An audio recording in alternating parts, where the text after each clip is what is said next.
So, number 11 deals with joining different types of clauses and the punctuation that is needed. So, if I'm going to join two independent clauses, right, then I'm going to need a comma in front of the fanboy. Remember, your fanboys are for, and, nor, but, or, yet.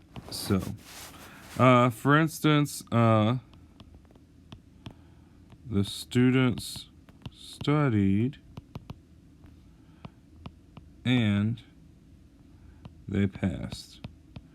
So here I have the students studied, that's an independent clause made a full sentence.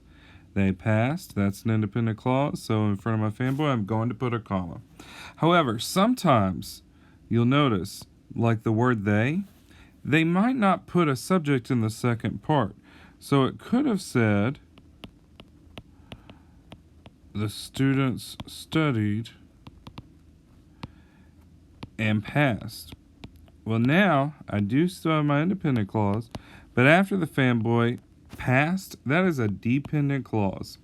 So whenever you have an independent clause, fanboy, dependent clause, you actually are going to have no comma before the dependent clause. So we have to figure out here, what is this joining? So inside the lobby consisted of a large open space that functioned as a social gathering place and included the registration desk.